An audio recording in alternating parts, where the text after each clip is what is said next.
우리는 지금 영적으로 매우 타락했던 여호야김이라는 왕이 통치하던 시대에 성전에서 선포되었던 예레미야의 설교를 살펴보고 있습니다.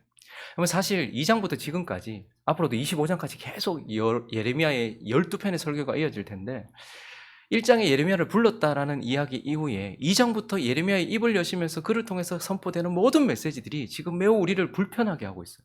마음을 되게 힘들게 하고 있어요. 왜 그렇습니까? 나는 아닌데, 우리는 아닌데 라고 말할 수 없는 하나님의 백성들의 부패함과 타락함과 죄악된 모습을 하나님께서 여실히 드러내고 있어요. 이 예레미야서에 나오는 하나님이 책망하고 계시는 이 주의 백성들의 모습은 나는 아니잖아, 우리는 아니잖아 라고 말할 수 있는 그런 모습이 아니에요. 그런데 그걸 계속해서 반복해서 드러내고 계시는 거예요. 거기다가 하나님의 얼굴이 우리가 기대하는 것과는 달라요. 자비와 긍휼을 거두시고 진노한 얼굴로 환한 목소리로 계속해서 우리를 향해 심판의 메시지를 계속해서 선포하고 계시는 그분의 음성, 거기다가 그분이 어떤 심판을 내리실 것인가에 대하여 구체적으로 우리에게 일어나기도 전에 계속해서 하시는 이 메시지가, 그리고 우리는 이미 역사를 통해서 그게 그대로 실현됐다는 것을 알기 때문에 주님께서 지금 주님을 떠나버리고 주님 앞에 함부로 행동하며 주님을 업신여기며 자기 마음대로 살았던 부패한 하나님의 백성들이 받게 될 이러한 심판의 메시지를 명확하게 들려주고 계세요. 오늘도 이런 메시지를 한번 보십시오. 10절. 여러분, 저는 일주일에 한 번씩 이렇게 주일 예배 드리러 오신 분들도 있는데 이런 메시지를 읽으면 마음이 어떨까 이런 생각이 좀 들어요. 10절 한번 보세요. 읽어볼까요? 시작. 그러므로 내가 그들의 아내를 타인에게 주겠고 그들의 밭을 그 차지할 자들에게 주리니 그들은 가장 작은 자로부터 큰 자까지 다 욕심내며 선지자로부터 제사장까지 다 거짓을 행했던 우리 때문에 내 아내를 타인에게 주겠고 그들의 밭을 그 차지할 자들에게 주겠다. 하나님께서 이걸 우리가 돌아오지 않으면, 그리고 우리가 이렇게 계속 산다면 이걸 실행하시겠다, 이런 말씀들. 13절도 한번 읽어볼까요? 시작. 여호와의 말씀이니라. 내가 그들을 진멸하리니 포도나무에 포도가 없을 것이며 무화과나무에 무화과가 없을 것이며 그 잎사귀가 마를 것이라. 내가 그들에게 준 것이 없어지리라. 여호와의 말씀은 늘 은혜로웠잖아요. 우리를 사랑하신다, 긍휼히 여기신다, 내가 너를 버리지 않는다. 근데 여호와의 말씀이니라. 내가 그들을 진멸하겠다. 포도, 무화과, 잎사귀 싹 마를 것이고 내가 너에게 준, 사실 가만히 생각해 보면 우리가 행한 대로 하나님께서 우리에게 주셨다면 우리는 호흡 한 자락 할 수 없을 것 같아요. 근데 하나님이 다 은혜로 지금 우리에게 주셨잖아요. 이 많은 것들을 은혜로 주셨는데 하나님 이거 싹 거두어 가겠다, 이렇게 말씀하세요. 17절도 읽어볼까요? 시작. 여호와의 말씀이니라. 내가 술법으로도 제어할 수 없는 뱀과 독사를 너희 가운데 보내리니 그것이 너희를 물리라 하시니라. 가장 혐오스럽고 사탄의 형상을 가지고 있는 뱀을 보내서, 그것도 독사를 보내서 물게 하겠다.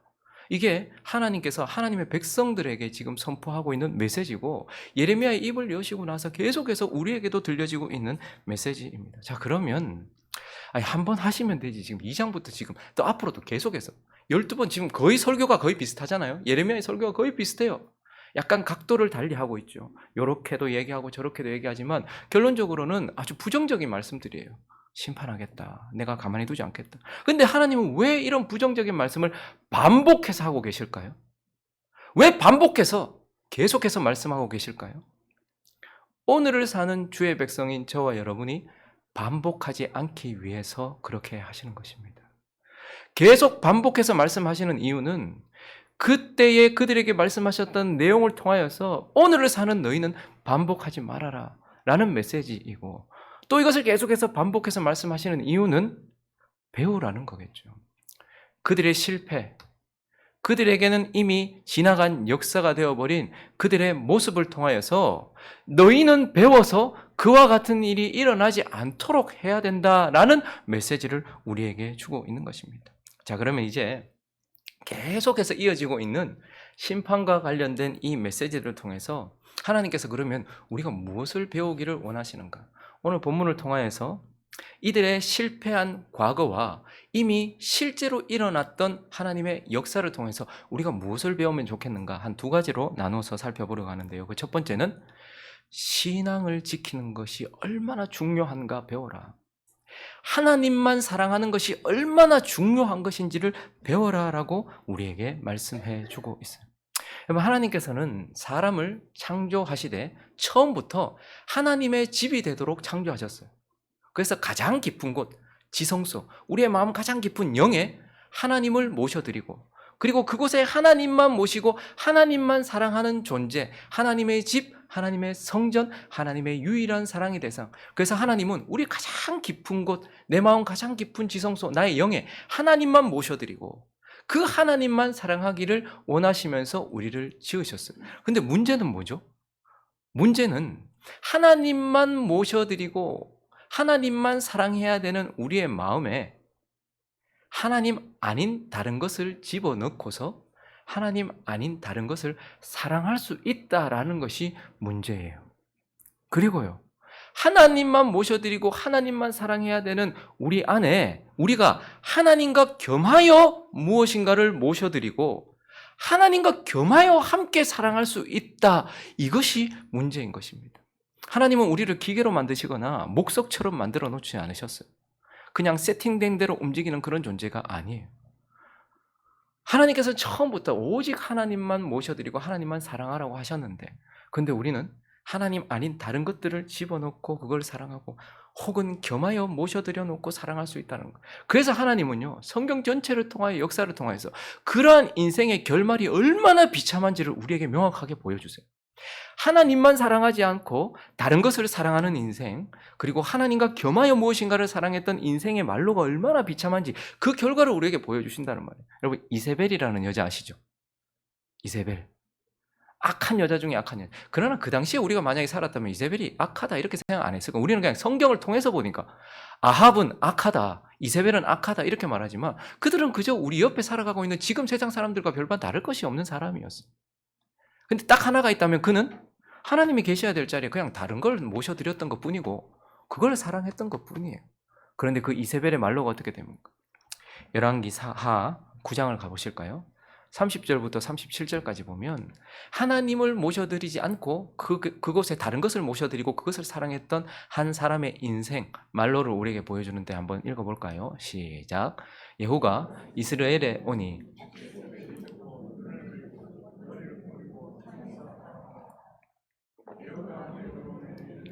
주인을 죽인 너 시므리여 평안하냐 하니 예후가 얼굴을 들어 창을 향하고 이르되 내 편이 될 자가 누구냐 하니 두어 내시가 예후를 내려다보는지라.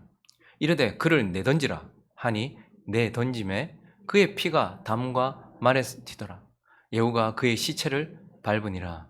예후가 들어가서 먹고 마시고 이르되 가서 이 저주받은 여자를 찾아 장사하라. 그는 왕의 딸이니라 하매 가서 장사하려 한즉 그 두골과 발과 그의 손 외에는 찾지 못한지라. 돌아와서 전하니 예후가 이르되 이는 여호와께서 그 종 디셉 사람 엘리야를 통하여 말씀하신 바를 이르시기를 이스라엘의 토지에서 개들이 이세벨의 살을 먹을지라. 그 시체가 이스라엘 토지에서 거름밭이 있으리니 이것이 이세벨이라고 가리켜 말하지 못하게 되리라 하셨느니라 하였더라. 우리가 우상을 숭배한다고 곧바로 뭐 어떻게 되진 않아요. 근데 시간이 지나고 참 짧은 인생, 그러한 인생 잠시 살다가 어느 순간 하나님의 심판이 찾아왔을 때 그 말로 얼마나 비참한지, 하나님 아닌 다른 것을 모셔드리고 그것을 사랑했던 여인의 그 마지막이 개들이 그 살을 먹어서 시체도 찾지 못할 만큼, 왕의 딸이라 장사를 지내주려고 했는데 장사도 지내지 못할 만큼, 이게 이세벨이다라고 말하기가 어려울 만큼, 근데 하나님이 말씀하셨던 대로 네가 그렇게 했기 때문에 하나님께서 이렇게 하실 것이라는 그것을 명확하게 보여주셨습니다. 우리가 또 시드기야라는 사람을 알죠. 지금 여호야김 시대에 선포되었던 말씀이에요. 근데 여호야김 시대 11년이 지나고 그 다음에 여호야긴 3개월 있다가 그 다음에 마지막 왕, 남유다의 마지막 왕이 누구예요? 시드기야예요. 근데 그는요, 하나님도 섬기고 여기도 섬기고 함께 섬긴 거예요. 하나님도 섬기고 여기도 섬기고 함께 섬겼던 사람의 말로. 열왕기 하 25장 7절을 한번 볼까요? 읽습니다. 시작. 그들이 시드기야의 아들들을 그의 눈앞에서 죽이고 시드기야의 두 눈을 빼고 놋사슬로 그를 결박하여 바벨론으로. 시드기야가 남유다의 왕이었습니다. 다윗의 후손이었단 말이에요. 그런데 그 다윗의 후손을 이어서 계속해서 하나님의 나라를 이끌어가야 될 그 자신의 아들, 그러니까 개인적으로는 자신의 아들이고 하나님 나라의 입장으로 봤을 때는 다윗의 후손이에요. 근데 그들이 그 눈앞에서 다 죽었어요. 그가 본 것은 예루살렘의 멸망과 하나님의 성전의 무너짐, 그리고 희망의 끝. 자식들이 다 죽었어요. 근데 뭘 좀 더 볼 수 있었는데 어떻게 해버렸어요? 눈을 빼버렸어요. 그가 봤던 마지막은 결국 절망이었고, 그렇게 해서 사슬로 결박되어 바벨론으로 끌려갔다라고 말해요. 하나님도 모셔드리고 다른 것도 모셔드렸어요. 그래서 줄타기 하면서 이때는 이거 사랑하고 저 때는 하나님 사랑하고 이렇게 했던 인생이 얼마나 비참한지를 우리에게 보여주고 있어요. 가룟 유다도 한번 보십시오. 하나님 아닌 돈을 사랑했던 인생이 얼마나 비참해졌는지 사도행전 1장은 이렇게 얘기합니다. 16절부터 20절까지 시작. 형제들아, 성령이 다윗의 입을 통하여 예수 잡는 자들의 길잡이가 된 유다를 가리켜 미리 말씀하신 성경이 응하였으니 마땅하도다. 이 사람은 본래 우리 수 가운데 참여하여 이 직무의 한 부분을 맡았던 자라. 이 사람이 불의의 삭스로 밭을 사고 후에 몸이 곤두박질하여 배가 터져 창자가 다 흘러 나온지라. 이 일이 예루살렘에 사는 모든 사람에게 알려져서 그들의 말로는 그 밭을 아겔다마라 하니 이는 피밭이라는 뜻이라. 시편에 기록되었을 때 그의 거처를 황폐하게 하시며 거기 거하는 자가 없게 하소서 하였고, 또 일렀을 때 그의 직분을 타인이 취하게 하소서 하였다. 하나님 아닌 다른 어떤 것, 가장 강력한 우상 중에 하나인 물질을 사랑했던, 우리는 물질이 없으면 살 수 없어요. 이 땅을 사는 동안 하나님 우리에게 물질을 사용하도록 하셨어요. 그런데 그 물질 때문에 하나님을 버렸던, 하나님을 버리고 그곳에 돈을 놓았던 이 가룟 유다가 목매어 죽고 거기서 툭 떨어져서 창자가 튀어나오는 그러한 결말을 맞이했다라고 우리에게 말해주면서, 하나님은 신앙을 지키는 것, 사랑할 것들이 너무 많은 이 세상 속에서 오직 하나님만 사랑하고 오직 하나님만 경외하는 것을 지키는 것, 그것을 지키지 못했을 때 말로가 얼마나 비참한지를 우리에게 말해주고 있어요. 그래서 오늘 본문도 동일하게 그 말씀을 하고 있어요. 하나님을 사랑하는 것을 지키지 못했을 때에, 하나님만 사랑하는 인생이 되지 않았을 때에 어떤 일이 일어났습니까? 오늘 8장 1절은 이렇게 시작합니다. 2절까지 먼저 읽어볼까요? 시작.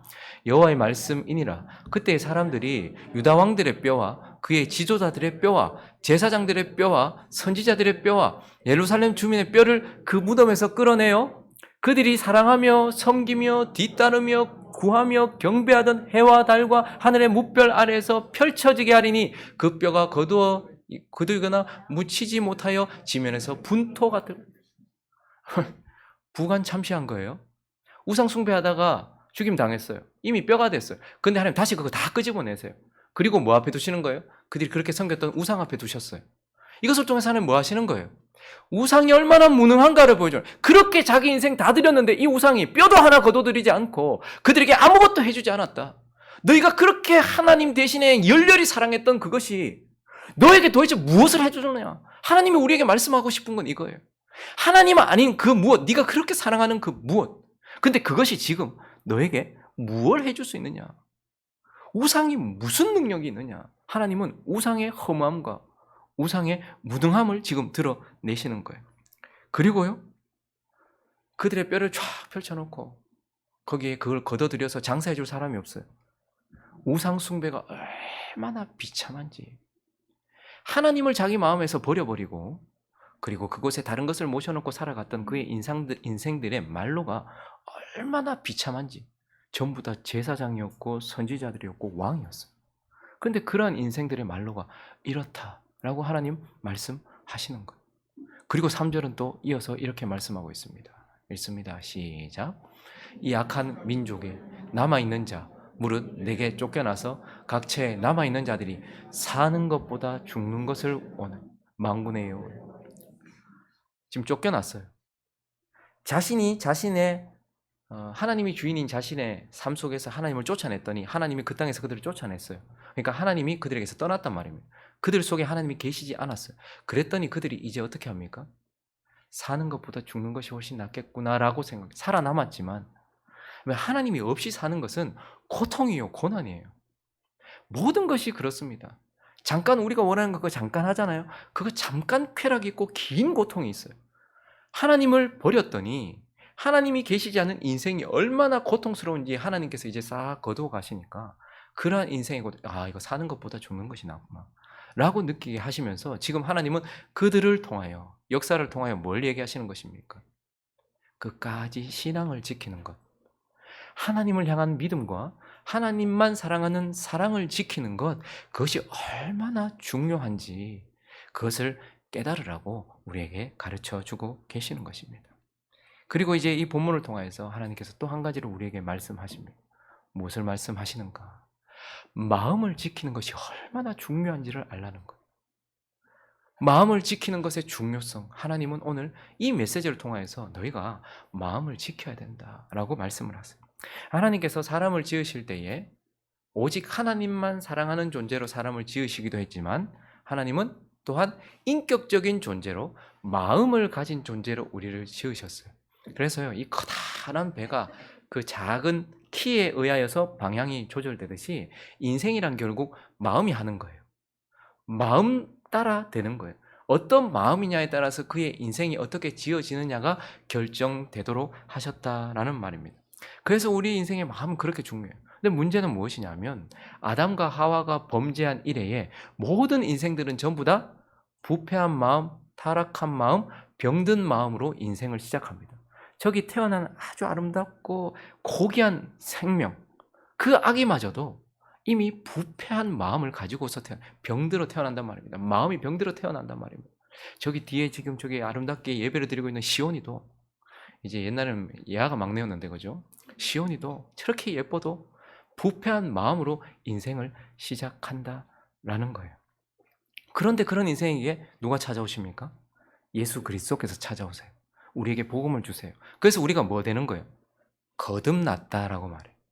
우리를 중생시키신단 말입니다.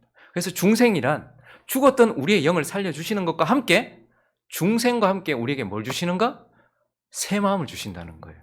중생이란 내 영이, 죽었던 영이 살아나고, 그리고 이 부패하고 병든 마음이 하나님께서 주시는 새 마음을 갖게 되는 것을 중생이라고 하는 것입니다.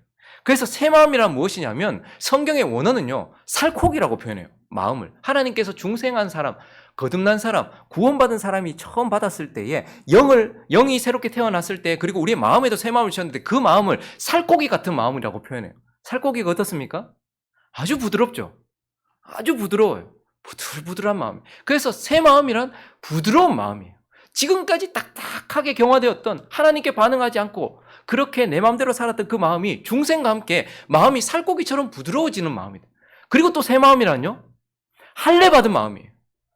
우리의 이전 마음은 육신과 죄로 덕지덕지 붙어 있었단 말이에요. 마음에 더러운 것들이 가득했어요. 그런데 우리가 중생하는 순간 우리의 영이 살고 우리의 마음에 새 마음을 주실 때에 육신을 제거하고 하나님께서 죄를 씻어주심으로써 마음이 정결하게 돼요. 그래서 거듭난 사람들이 처음 거듭났을 때 보면 마음의 새로움을 얻어가지고 깨끗한 마음, 죄를 버리고 깨끗한 마음이 된단 말이에요. 그래서 할례받은 마음, 우리 안에는 육신과 죄를 제거한 마음이 되는 것, 그게 새 마음이에요. 그리고 또 새 마음이란 아름다운 밭과 같은 마음이에요.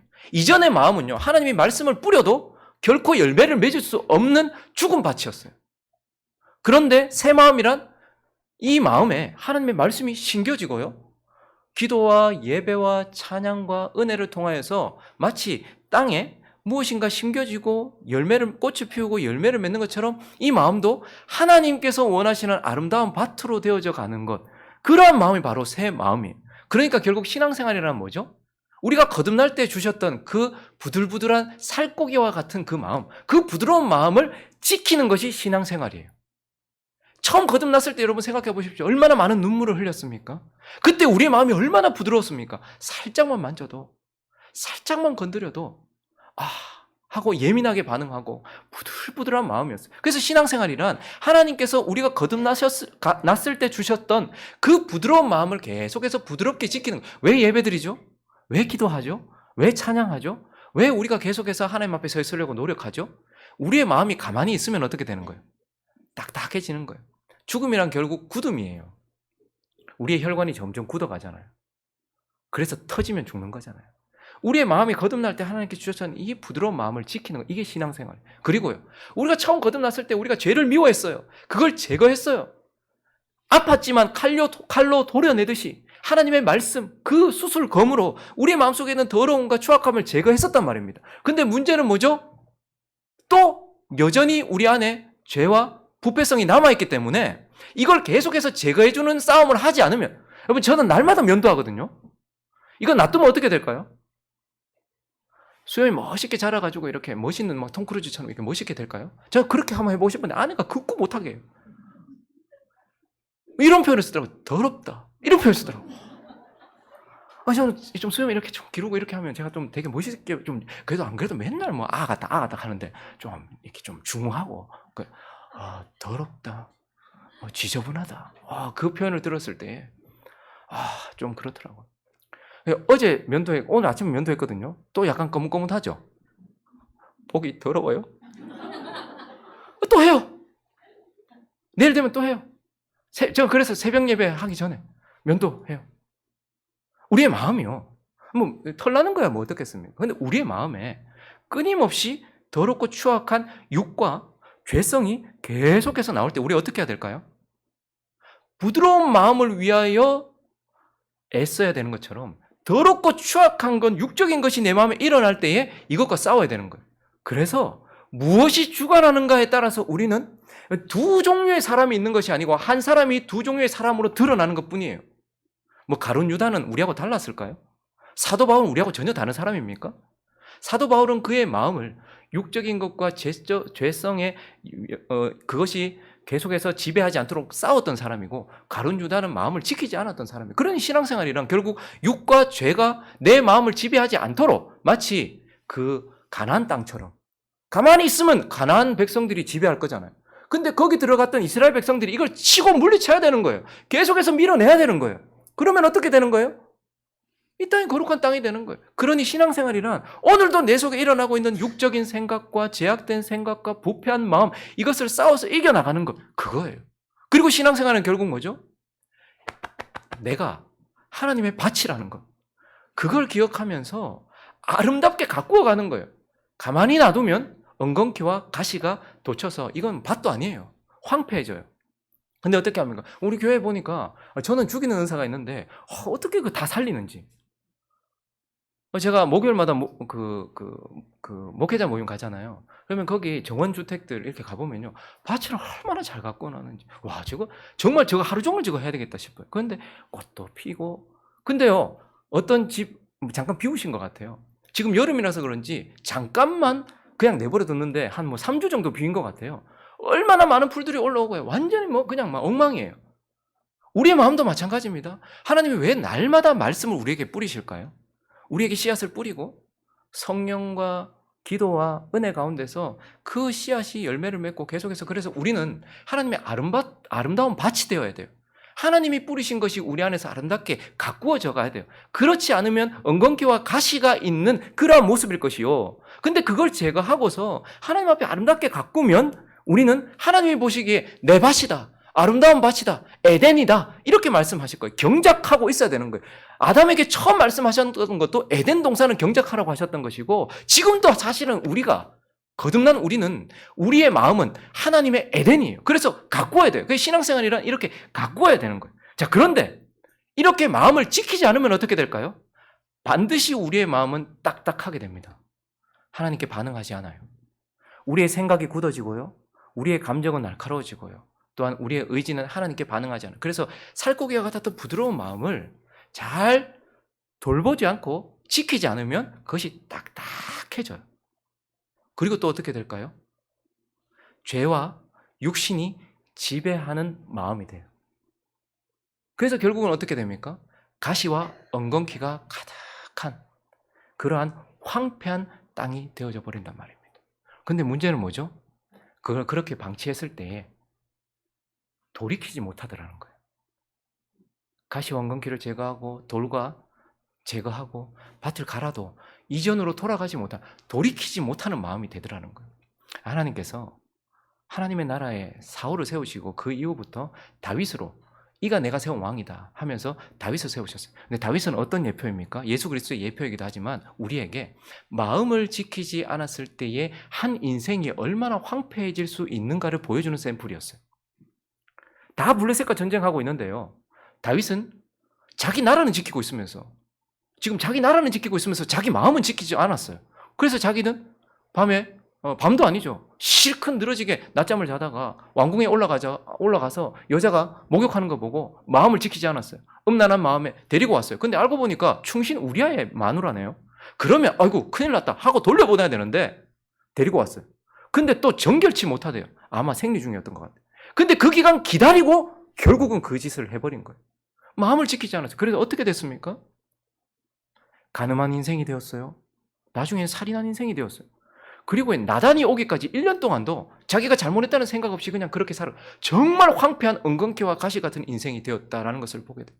마음을 지키지 않으면 다윗도 그렇게 되더라라는 것을 우리에게 보여줘요. 근데 더 무서운 건 그의 아들 솔로몬이에요. 솔로몬은요, 부와 지혜가 있었던 사람이, 솔로몬처럼 누렸던 사람이 없다라고 말해요. 여러분, 솔로몬이 어떻게 시작했습니까? 일천번제로 그의 삶을 시작했어요. 그리고요, 성전을 지었던 사람. 다윗은 피를 많이 흘려서 성전을 짓는 거 허락받지 못했어요. 그런데 하나님은 그의 아들 솔로몬을 통해서 성전을 짓게 했어요. 그런데요, 그가 마음을 지키지 않았어요. 근데 다윗이 마음을 지키지 않았을 땐 그의 삶에 황폐해져가지고 칼이 그의 집에 끊어지지 않는 어려움이 닥쳤다는 것을 봐요. 근데 솔로몬은요, 마음을 지키지 않으면 돌이키지 못한다는 것을 보여줘요. 열왕기상 11장을 가볼까요? 솔로몬 왕이 바로의 딸 외에 이방의 많은 여인을 하나님만 계셔야 될 자리에 이방의 여인을 사랑했다는 것은 이방 여인들의 신들을 사랑했다는 거예요. 어떤 여인들은 군사력을 가지고 있어요. 왜 여러분, 솔로몬이 막 성이 너무 좋아가지고 막 성적인 관계가 너무 좋아가지고 막 여자를 3,000명이나 두고 그랬던 게 아니고 정략 결혼을 한 거예요. 이 나라는 군사력이 있고 이 나라는 경제력이 있는 거예요. 그러니까 그렇게 관계를 맺었던 거예요. 그래서 그 여인들을 사랑하였다는 것은 다른 신들을 마음에 뒀다는 거예요. 곧 모압, 암몬, 에돔, 시돈, 헷 여인이라 여호와께서 일찍이 이 여러 백성에 대하여서 이스라엘 자손에게 말씀하시기를 너희 그들과 서로 통혼하지 말며 그들도 너희와 서로 통혼하지 말라. 그들이 반드시 너희 마음을 돌려 그들의 신들을 따르게 하리라 하셨으나 솔로몬이 그들을 어떻게 했어요? 사랑했다. 여인만 사랑한 것이 아니고 여인이 가지고 있는 신을 사랑했다라는 거예요. 그랬더니 왕은 후궁이 700명이요 첩이 300명이라 그의 여인들이 왕의 마음을 돌아서게. 자, 다윗도 돌아섰잖아요. 근데 다윗은 나중에 회개하고 돌이켰어요. 근데요, 솔로몬은요. 그 다음 절을 볼까요? 솔로몬이 마음을 돌려 이스라엘의 하나님 여호와를 떠남으로 여호와께서 그에게 진노하시니라. 여호와께서 일찍이 2번 그에게 나타나시고 이 일에 대하여 명령하사 다른 신을 따르지 말라 하셨으나 그가 여호와의 명령을 지키지 않았다. 무서운 게 뭔지 아십니까? 마음을 지키는 것도 무서운데요. 마음을 지키지 못했을 때에 황폐해지는 것도 무서운데요. 그런데 그게 계속 시간이 지나면 돌이키지를 못한단 말입니다. 내 마음을 그대로 방치를 하면 그 마음을 다시 돌이키지를 못한다라는 거예요. 오늘 본문도 한번 보십시오. 이제 심판 앞에 서 있는 그들 8절을 보시면요. 너희가 어찌 우리는 지혜가 있고 우리에게는 여호와의 율법이 있다 말하겠냐. 참으로 서기관의 거짓의 붓이 거짓되게 하였다. 이 말은 뭐죠? 서기관들, 말씀을 가르치던 목회자들과 그러한 지도자들이 그들에게 말씀을 줬는데 뭘 줬어요?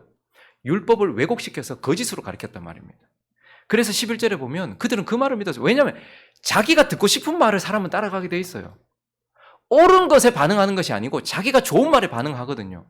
그런데 그들이 딸 내 백성의 상처를 가볍게 여기면서 평강하다 얘기했는데 그들은 뭐 했어요? 거짓을 믿었어요. 그들의 삶이 마음을 지키지 않은 결과 거짓이 심겨지고 그것으로 인하여서 마음이 정말로 하나님 앞에 황폐해져 버렸단 말이에요. 이스라엘 백성들의 마음이요, 정말 부패하고 완악하고 황폐해져 버려 딱딱하게 굳어. 그래서 하나님께서 계속 뭐라 하죠? 목이 곧은 백성, 굳었다 이 말입니다.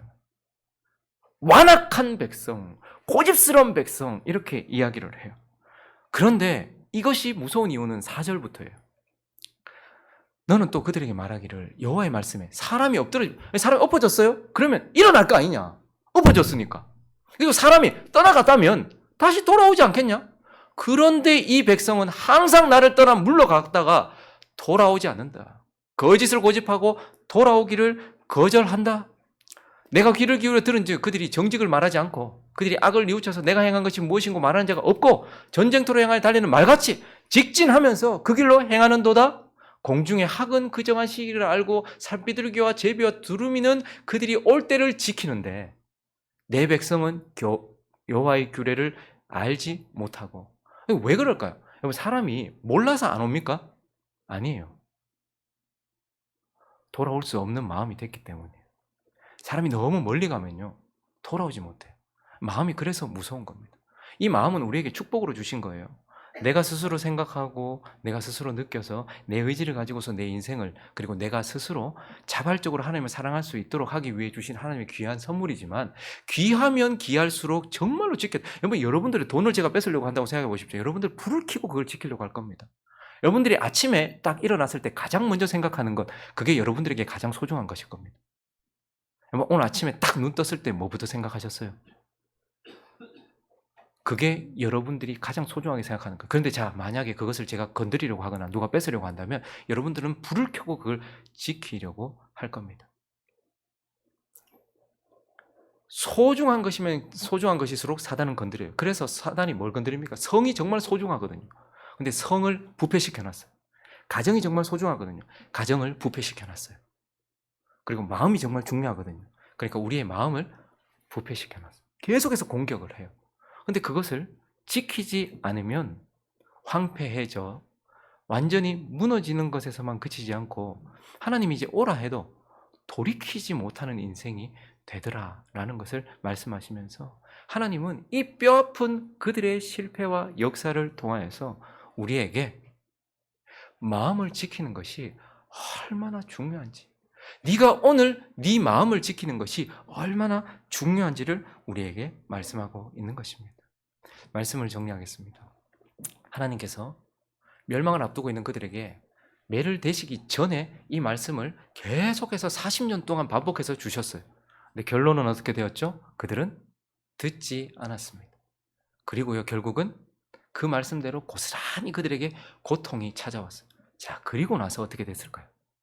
포로로 끌려가서 하나님이 말씀하셨던 대로 고통을 받고 있는 그들에게 다시 예레미야서가 펼쳐졌을 거예요.